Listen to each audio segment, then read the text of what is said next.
All right. I want to go back to one thing that happened. A lot of you were on the presentation I did on Palm Sunday, and I told you one of the slides got somehow I had chopped it off. This is the slide that was chopped off because it really was to me an important slide on what I was trying to communicate. I was giving you the origins of the palms for Palm Sunday, and I mentioned to you that it goes back to the early Egyptians. They used them.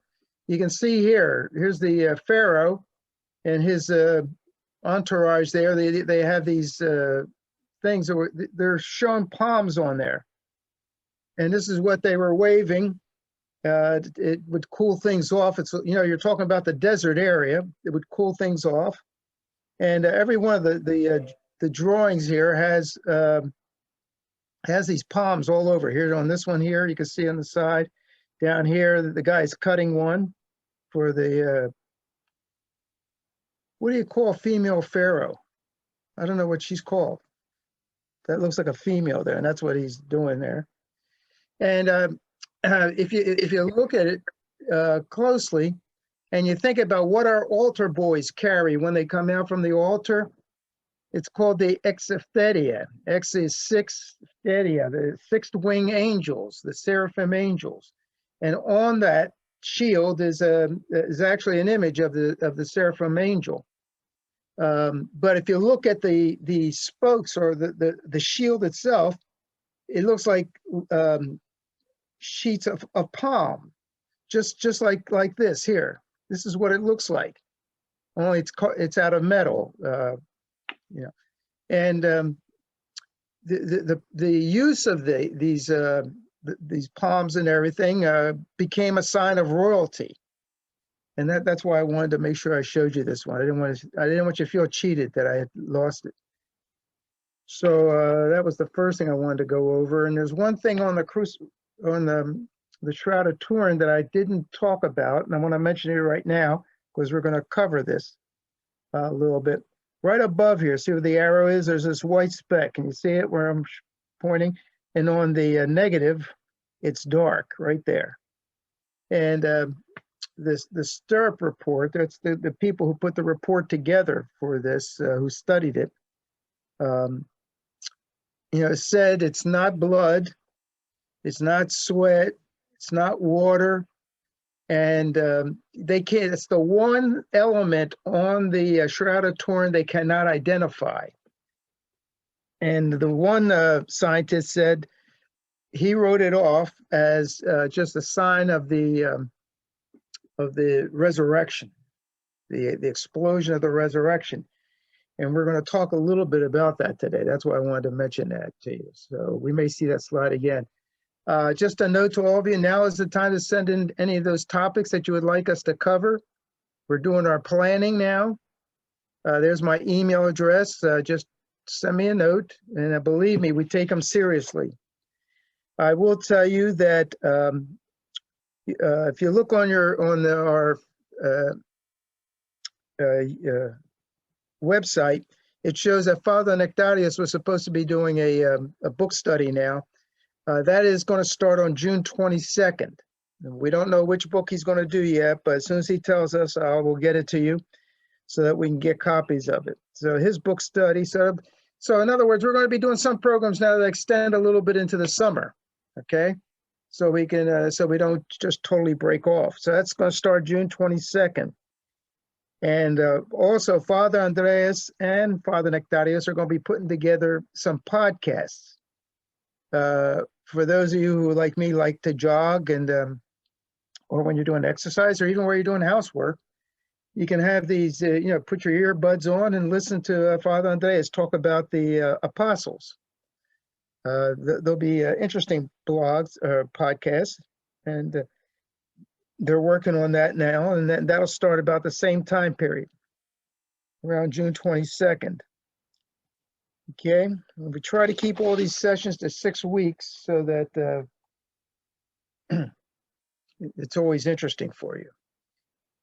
All right, what's next here? All right, we'll get to that in a minute. Before I start, I always like to review the books that I've researched on that you may be interested in. I think I've shown you this book before. Let me see, I can't tell if you can see it here. Okay, there it is. It's called it's by Vesuvius, The History of the Church.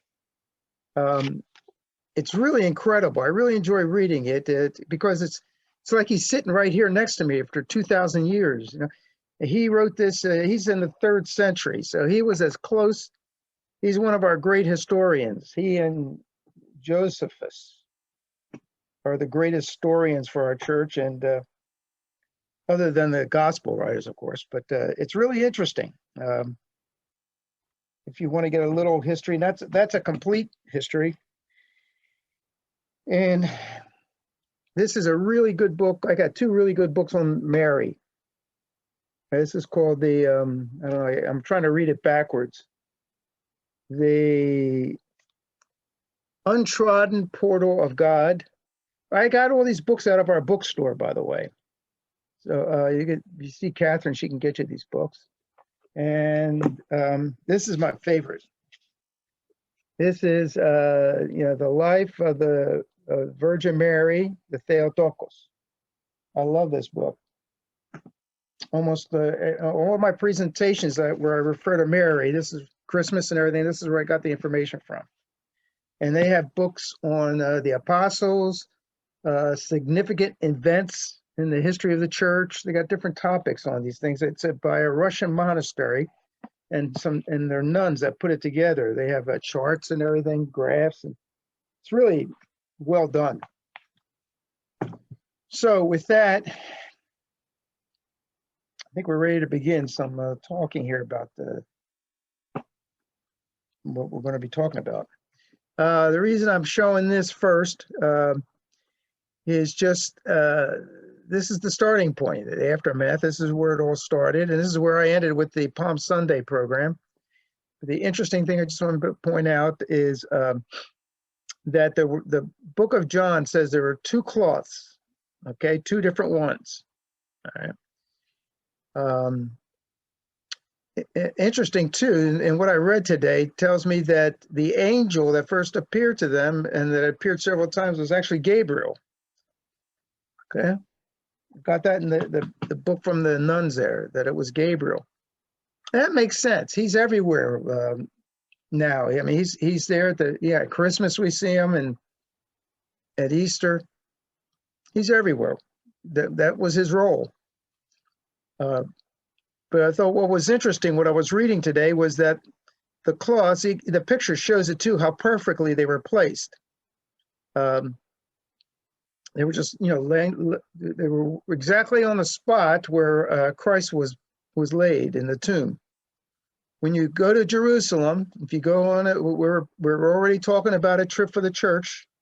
We got some plans in mind here we're working on that we will try and do something.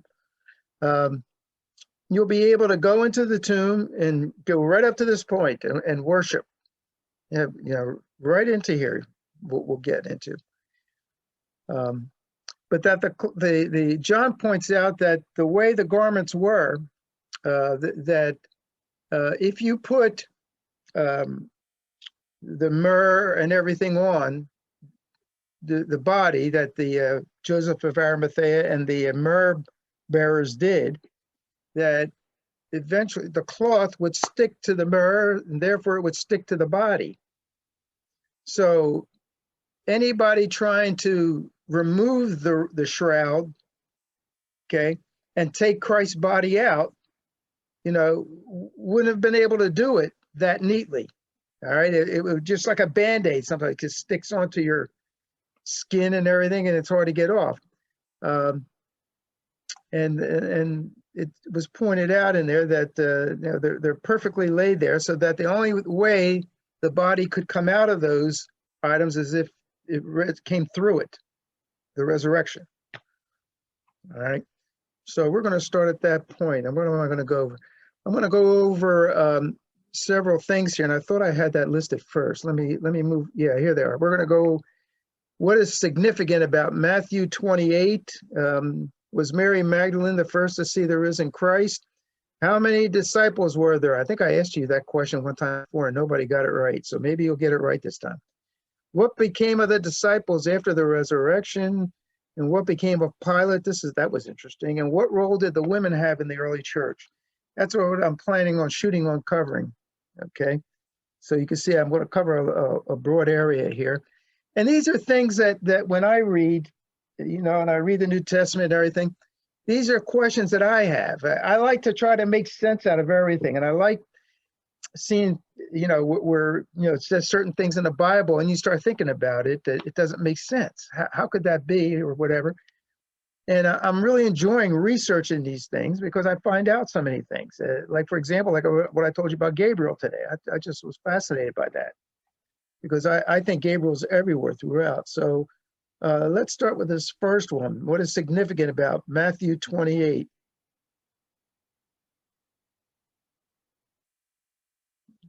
Okay. What is significant about Matthew 28? That Matthew 28 is the only explanation of the resurrection. All the other Gospels and John talk about the resurrected Christ. People going to the tomb, seeing him. Matthew is the only one who talks about this icon here, this event itself, the actual resurrection.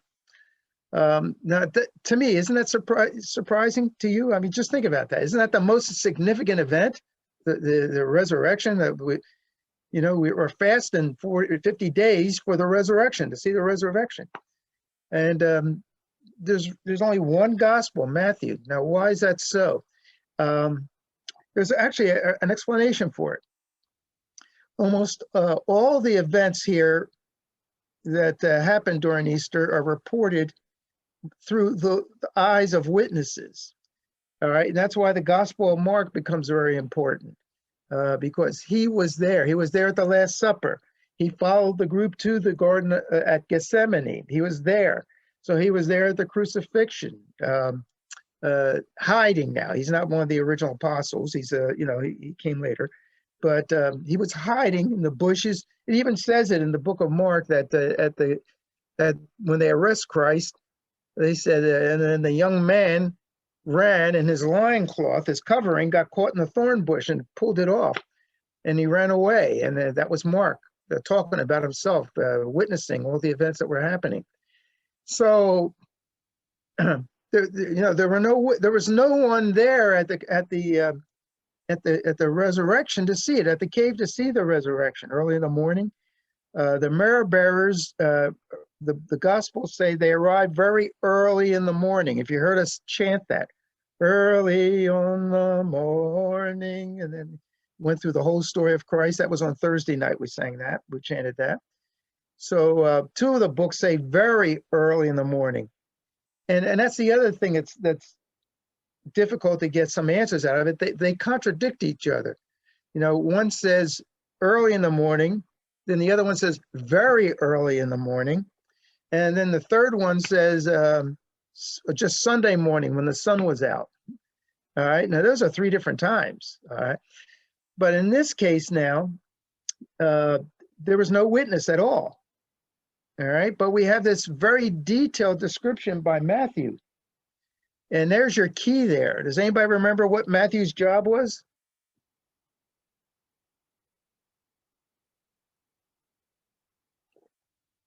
I guess the silence means no. Okay, I'll tell you. That's why you come to these classes, right? Matthew was a tax collector, which means what? He worked for the government, right? And so he probably had friends in the government. Good talk. And he probably had, he knew some of the soldiers that were guarding the space. He probably knew some of the leaders that they probably guarded him at times. And so Matthew, got it through the eyes of some of the guards that were there. And that's just a conjecture, okay? That's there's nothing written that says that, but that was the only tie to a witness that there is as far as the explanation of the resurrection. Now, everything is God inspired, when it comes to the Bible. So, we have to understand that too. I mean, God can do anything in these. And so, so that's the explanation that we have there. And what was interesting about it is I was reading it in the New Testament today, that it states in there that when it was an explosion, and that then they saw an angel move the stone, and they're saying that was Gabriel, move the stone out of the way, and it was this bright light like lightning, he said, flashing lights, and sort of what the Stirrup report said about the Shroud of Turin, that bolt behind the head of Christ on the shroud was from the resurrection. So you've got guards. Now these guards, the book, I think it's either Mark or Matthew, says that the Pharisees went to Pilate after they crucified Christ, and they had put him in the tomb. They went to him and said, we really need to put soldiers there to guard him, because they could come and steal the body and then say that, see, he resurrected, and we'd be stuck. And Pilate tells them, well, you have your own security team, you use them. So that's the one book that says the guards were of the security of the Pharisees. But other renditions of things, tradition tells us that it was some of the Roman guards were there. Now, if the Roman guards are there, that changes the whole story, because the Roman guards, this was the most incredible army in the world at the time. Fearless group of men. And yet the Bible says that when this happened, the soldiers actually reported that they froze as if they were dead in fear, because they had no idea, what was happening here, or could understand it. So, they are the witnesses, and their fear now is that here you got one of the strongest armies in the world, afraid of what's happening right in front of them, and how are they going to report this to Pontius Pilate and their superiors? They were put on guard to prevent this from happening, and how could they prevent that from happening? And what explanation could they give them?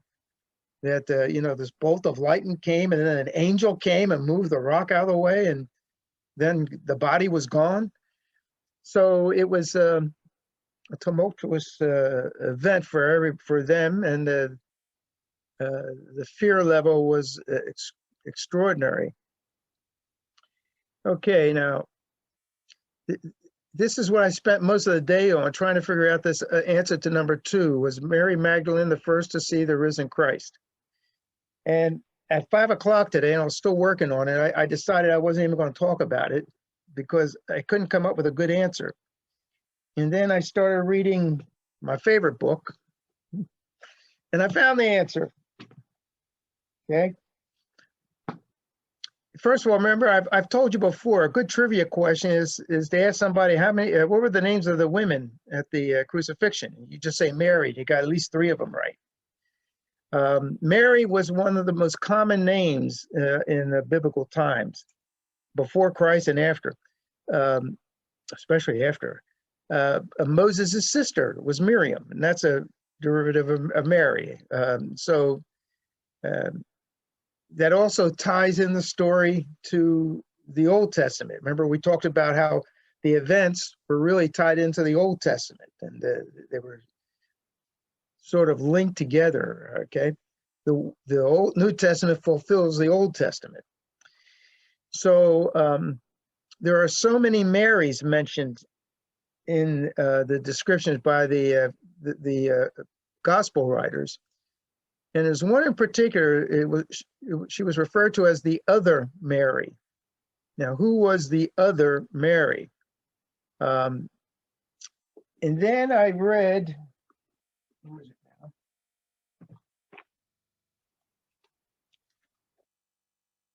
now?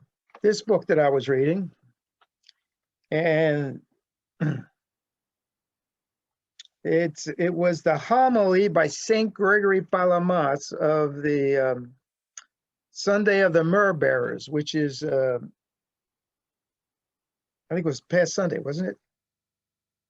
I think it was this past Sunday was the Sunday of the Myrrh Bearers. Coming Sunday. It's coming Sunday. Thank you, Nikki. All right, this coming Sunday is the one we're talking about now, the Myrrh Bearers that come and finish. Remember, they didn't have time to finish preparing Christ for burial because 5:30 was going to start. This is the Sabbath, starts the next day, and it would have been the Sabbath. And they can't do any work on the Sabbath, even religious work. So Joseph of Arimathea and Mary Magdalene, and according to this book, Mary, the Theotokos, were there with some other women, Salome, another Mary, and they prepared as much as they could the myrrh and so forth. They didn't finish the job. They were going to come back Sunday morning to finish. And depending on whose version you read, the book of John is the one that I like to go to for facts, because that's the one that was written after all the others was. And he's the only one that didn't get martyred. God gave him a long life so that he could study these things and correct them or add to them, and fulfill a lot of the writings that the synoptics may have missed. And, he relates to the incident as very early in the morning. The myrrh bearers come to finish the job. And St. Gregory of Palamas is no ordinary saint. He's very special in our church. He gets his own day during Lent, his own Sunday. If you recall, we celebrate this Sunday of, I think it's the third or fourth Sunday, the Gregory of Palamas. And he feels very strongly that the other woman is Mary, the Theotokos. Because if you think about it, would Christ not go to his mother first? Or make sure his mother is weeping and suffering. She was crying very much at the crucifixion, and who does he take care of while he's being crucified? He looks down and says, "Mother, behold your son, son, behold your mother." He turns to John and says, "Hey, John, you're to take care of my mother." That's a significant event on its own. Just that comment. By making, I've written it. I wanted to look it up. I got this out of the New Testament here. Gerry, Yeah. in the our Bible, the Orthodox Study Bible, and in Matthew 56, 27:56, it says, "Among whom were Mary Magdalene, Mary the mother of James and Joseph, and the mother of Zebedee's sons." And then in the explanation on the bottom, it says, Yes, that's what I'm going to read. Yeah, Mary, the Virgin Mary, because in those, she was known as the stepmother of James and Joseph. So that possibly was her. But there were three Marys, the mother of Zebedee, Mary Magdalene, and Mary the mother. And so they think in this explanation that it was Mary, the Virgin Mary there was the other Mary. Okay, Tess, look at page 262 or 263. 263, Yeah, page 263. the Old Testament? New Testament, Matthew, or I'm in the book of John now. Well, I'm in the whole Bible. So what book are you in, John? I'm in John. What? John 19, Okay. 25. 1925. Yeah, and I want to read Okay. the note here. Okay. It's on the day before, where it mentions, it says specifically, and I was going to mention this to you because it contradicts what I'm going to say. It says here that that Mary is not to be confused with the mother of James and Joseph.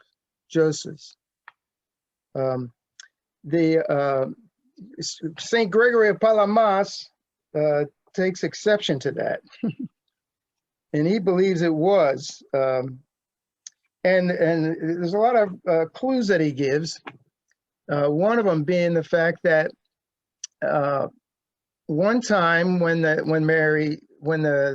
Jesus is with the myrrh bearers, when he reveals himself to them, it says that one of the Marys wiped his feet, okay, and actually held his feet and kissed his feet. And then later on, Mary Magdalene sees him, what appears to be the first time, and she goes to hug him, and Jesus says, "Don't touch me because I haven't ascended into heaven yet." Okay, so there's a little contradiction there. And St. Gregory of Palamas says that, well, that was, it's his mother. He allowed his mother to hold him and caress him. But Mary Magdalene was asked to wait until he had ascended. I was going to mention about where Christ says, "Behold your mother, and mother, behold your son." There's three aspects of our dogma that are in that statement. I'm just going to read it to you. It's the footnote.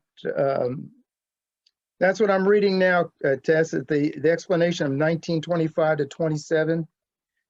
It says, "We note three important truths concerning his mother. In calling Mary woman, Jesus is using a term of dignity and affection. In saying to the disciple whom Jesus loved, that is to John, 'Behold your mother,' Jesus symbolically establishes Mary's role as the mother of all faithful disciples of the entire church." Okay. If Mary had other offspring, Jesus would not have placed her under the care of John. So her virginity is confirmed in that line as well. So the church's teaching concerning Mary's eternal virginity is ratified by Christ's action. So three of our three principles of our faith are covered in just that one line. Just a few more things here on this Mary. I don't want to spend this whole time on this thing. It's one point, but my book here also points out that many of the fathers of the church agree that Mary Magdalene and Mary, the Mother of God, were together when they saw Christ for the first time. I don't want to take anything away from Mary Magdalene. She's known as the first to have seen the resurrected Christ. But I've got a whole list of names here. St. Gregory of Nisa. It's in the Lamentations that we sing. It talks about Mary. Christ promises Mary that she will see him, the resurrected body first. Let's see.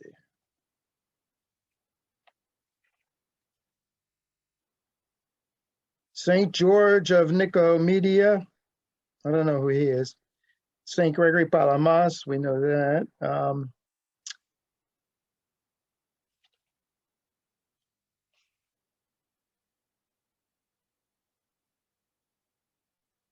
All of them attest to the fact that they believe that the Mother of God would have to have been visited by the Son first, and that Mary Magdalene was with him at the time, and therefore that's why, she gets the credit for it.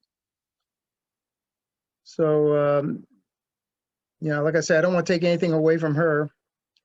Let me see, we covered that. We can go on, covered that.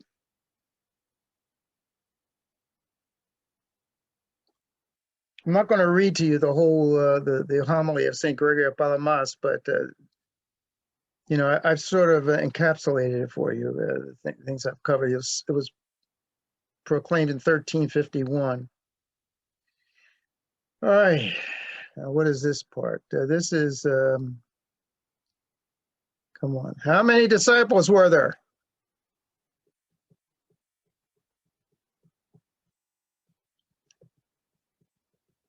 You don't remember, huh? Go ahead, Mom, say it. Say it. 12? 12. With Judas? With Judas, 12. Well, since you qualified it, it's right. There were 12 with Judas, but there actually were 13. Okay. All right. It's a trick question. All right. Judas hangs himself, right? Right. That takes it down to 11. So one of the first things that they did, and and they didn't do it right immediately that week or anything, but it's a little bit later down the road. I think it's after Pentecost that they actually do it.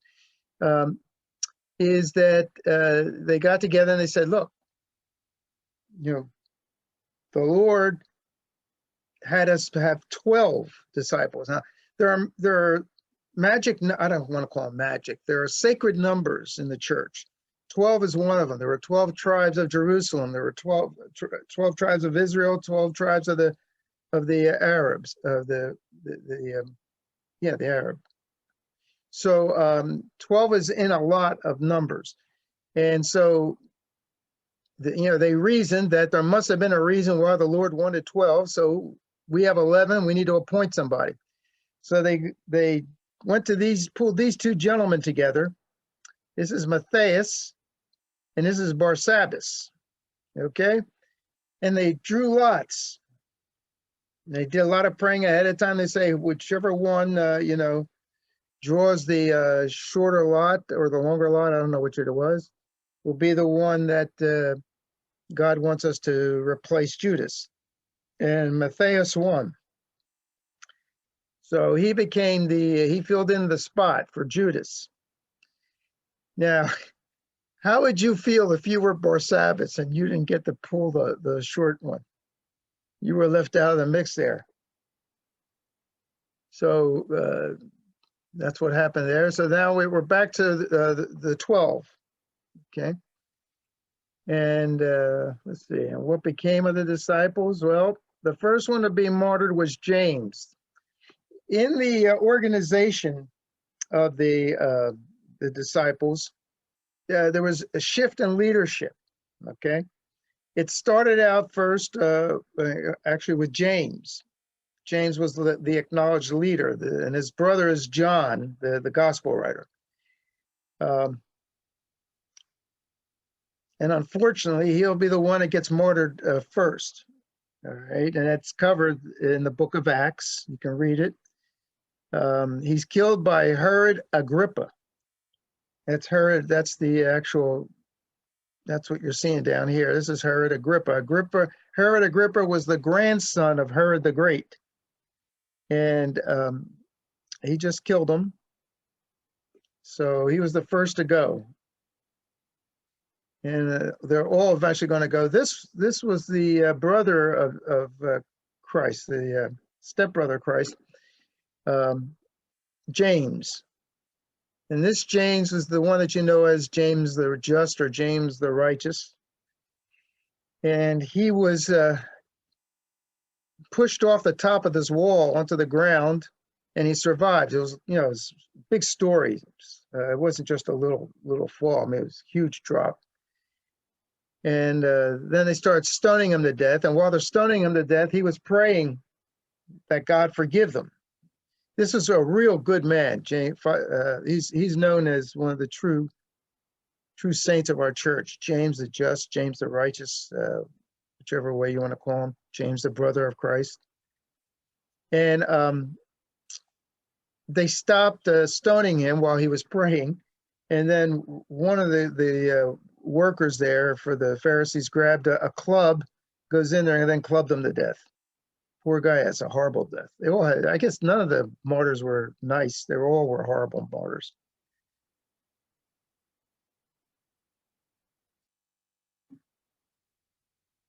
Okay. So now, Gerry, yeah. I have a question. I don't know, in a study, this is Lisa. Hey, Lisa. Hi, Gerry. Thanks for doing this. I had read or been in a study where the book of James is where that's really like our divine liturgy. A lot of it comes from, and the healing of others, like the healing of the people with oil, etc. So is that the same James? And was he right? No, it's not the same James. There are three James. There are three James. Thank you. One is James the Greater. That's the one that Herod Agrippa killed. Then there's James, the brother of Christ. He was the first bishop of Jerusalem. Then there's so this is the one, the first, the James the Just. He's the one that put the first liturgy. He actually wrote a liturgy. It's the liturgy of James, of St. James. Okay. And it's still done to this day in some places. It's still available. It's long. It's very long. It's like 2.5 hours long. So, Wow. but it really didn't become popular until the 2nd century. For some Okay. reason, it hung around there. And so there's no clear indication that he actually wrote it, but he gets credit for it. So he must have written something down on it. Okay. So it was St. James, the last one that I said that was martyred, not the one that was killed by Herod Agrippa, the one that was pushed off the wall. He's the one that did the first liturgy. The liturgy. Okay. Yeah. And that was the one they were using a lot of until the 4th century when St. John Chrysostom wrote his, and actually St. Basil wrote his. He was the first one. And then St. John Chrysostom wrote a shorter version of St. Basil. Now, the St. Basil one we just completed going through during the Lent. It was every week. For Sunday, we were just about every week. We were doing the liturgy of St. Basil. Now we're back to the liturgy of St. John Chrysostom. Okay. Okay. So there's 3. Don't feel confused or that. Right. Don't worry about it We're because stupid. our archdiocese had it confused. They had Right. it posted properly at one time, and they've corrected it though, Okay. and it is correct now. Thanks. So yes. Thanks. So was it? Thank you. Was he? So now, And clubbed. so a lot is going to happen now as far as organizing the church, but it's going to take centuries. It's going to go to the first time they can witness a liturgy. In other words, have a liturgy outside of the catacombs is it's going to be 313 AD. Okay, when Constantine the Great issues the Edict of Toleration, which allowed Christianity to be worshipped. And it wasn't until years after that, many years after that, that it became the official church of the official faith of the Byzantine Empire and the Rome, which in Rome, actually, official church of Rome. So it's going to take years to get things organized. And that's why Constantine the Great steps in and does this organization. At the current state, you've got the 12 apostles now, the 12 disciples who now are apostles. Okay, now the name changes. And a disciple is a student. An apostle is a teacher. Okay, so now they've become teachers. And that was the first step. Then they had 7 deacons appointed: Stephen, Philip, Prochorus, Nicanor, Timon, Parmenas, and Nicholas. Those were the 7 deacons. And the deacons in the original few years, did a lot of housework almost. They made sure the meals were covered. They would do a lot of the cleaning up afterwards and everything. But when they needed help or whatever, this is where they would go to, somebody from in here. And of course, Stephen is going to be of this group is going to be martyred. He was a very young fellow. He's like in his early 20s, 21, maybe very early, and he doesn't last too long. And if you want to read something interesting, read the Book of Acts. The Book of Acts gives a history, very good history of everything in the early stages of the church.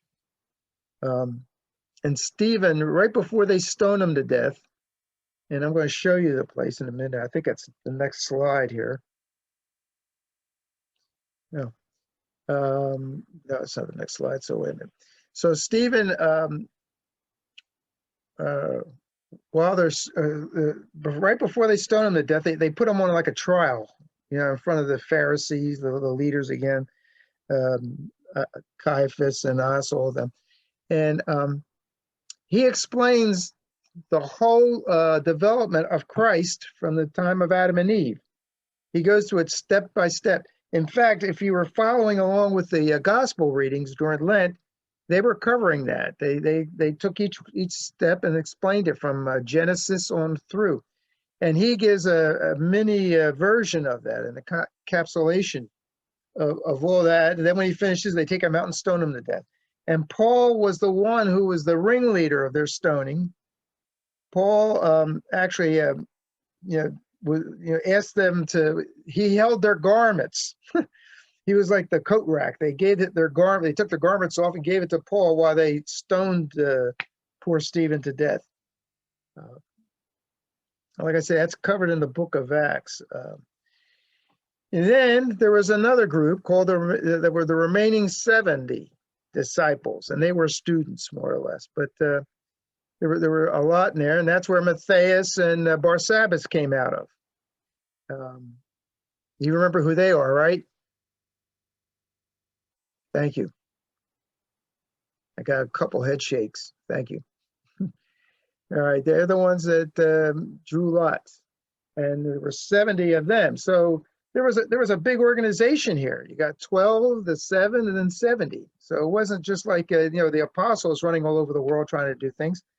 They had help, and Paul mentioned several of them. Paul became part of the group after the stoning of Stephen. He'll witness a miracle where Christ comes and speaks to him in the form of a light. Christ asks him, why are you persecuting me like this? And he blinds Paul for 3 days, and then Christ sends Ananias to, I think it was Damascus. I think that's where he ended up, Paul, to cure Paul. And at that time, his name was Saul, S-A-U-L. And like the Bible does often, God changes the name of people once they become holy. Abraham was Abram at first, and then became Abraham. Paul was Saul, became Paul. Christ changed Peter's name. Right? Peter was first Simon, and he changed it to Peter, Petros. So that's what they did back in then. And then Saul takes on a whole new life and becomes one of the mainstays of the leadership, actually, of the disciples. Paul and Peter, after the death of James, really emerge as the strongest of all of the leaders, and they've really become the leaders of this whole organization now. Okay, there's the spot. We went on our last trip, and our next trip, we will go to the spot again. It's very moving. It's where Stephen was stoned to death, right here. This is in the church of the Monastery of St. Stephen. This building is just over. It's a building now. They cover everything in a building over there in Jerusalem. So it's to protect it. If they didn't, we wouldn't have these things now. The water, the rain, it wouldn't be the same place. So it's actually preserved. The rocks are the genuine rocks. Everything's authentic right there. It's the exact spot that he was slain in. And it's right outside the gate of Jerusalem. As the Bible says, it says it right outside one of the gates there. And that's where he was slain. Okay. All right. Now, what became of Pilate? This was the second toughest thing to work on. Mary was the toughest, but this was a second toughest thing. I'm going to read a quote that I read, and I can't identify who said it. I couldn't find credit for who said this. Pilate attempts to avoid Jesus' execution by sending him to Herod and writing further letters arguing with Herod not to execute Jesus. That's in the New Testament. You read that. Okay? It's the first thing Pilate does. He says, hey, this isn't my thing. Go to Herod. He's the head of this area. I'm just the governor from Rome. So he sends them off there. And Pilate's family, then it says here, became Christians after Jesus miraculously cures Pilate's daughters of their deaf muteness. The daughters' names are Dorta and Makara. The only thing I can confirm 100% on this is the names of the daughters. I found that, Dorta and Makara. And there's nothing in the Bible that says Jesus healed them, their deaf muteness. But there is something in our faith about this person, Saint Procula. Saint Procula is the wife of Pilate, and she is an Orthodox saint. And I can't read her saint days. October 27th. Can you read it? Is that what it says there at the bottom? Okay, I got the host stuff in front of me there, so I can't see it. October 27th. That's official. That is true. So I can't believe that she became a saint only because she sent Pilate a note and said, hey, have nothing to do with this man. That's the woman who sent the note, and have nothing to do with this man. Okay. There must have been something she did, more that she did. And what I've read from others is that Pilate actually became a Christian later, and he was removed from his governorship, and he was never sent back to Jerusalem again. And I've read different accounts. Some say he lived a normal life after that in exile, or another one account says he was crucified. Okay, and a third one says he committed suicide. So there's no sure thing yet in history to explain it. But the fact that his wife became a saint, maybe it leads some credence to the thought that Jesus may have healed the two daughters. And then she converted to Christianity and became a saint in her work for the church. She was martyred. One of the writings says she was martyred along with her husband, Pilate. But like I say, I can't find enough information on that to verify it. But she definitely, St. Procula is celebrated every year on October 27th. And I just show this one as a reminder that this is what our background, our heritage is going to go through now. Back then. It sort of reminds me, I don't know, like here's an elder, and a lot of these are young people all around, they're praying and everything. It's almost like a Sunday school class there. I hate to say that. Here comes the lion. If you go to Rome, you go to this spot. This is Circus Maximus. This is not the great Colosseum. Everybody, when you see the movies, they show the great Colosseum. The movie, The Gladiator. It showed all the gladiator fights and everything. And there were no fights. The fights were here at Circus Maximus, which is about 4 blocks away from the Colosseum. It's walking distance. But this is where the Christians were all fed to the lions. Okay, and this is legitimate. This is what happened. And because of this, they had to go and find places to have their services, and so they would go down into the catacombs, into caves and everything, and that's where they have their services. And then they would find they bring with them down there the marble slabs over the tombs of saints, and they bring them down into the catacombs, and that became the altar. Okay, so that's why to this day, what do we do when we what's the word for a church? When you bless a church, Consecrate. Consecrate. Yeah, sorry, escaped me. So when they consecrate a church, they put the relics of saints in the altar. So it all comes back to the tradition from the beginning of time of the church. And when Constantine the Great allowed the church services to Christianity to flourish, they brought it all out with them. Okay, they brought out the marble slabs, and they became their altars. They carried their altars to new places. Every time they would go into the dungeons, into the catacombs, they'd light a candle so they could see. And what do we do the first time we walk into church? We light a candle. See, and all of this is to remind us of our ancestry. So the last thing that I had on here, what did the women there have in their early church? What role they have? You have to tune in next week to find out. And I'm going to have to read up on that. And that's going to be my topic for next week. We'll talk about some of the early women. I'm looking for topics that we don't usually talk about. And here's one of them. That's a good one. Yeah, I'm anxious to read that one. Thank I got you. my Definitely. bookstore ready for it. So we're going to talk about some of the women, and you'd be surprised. You know, they actually took part of the services back then.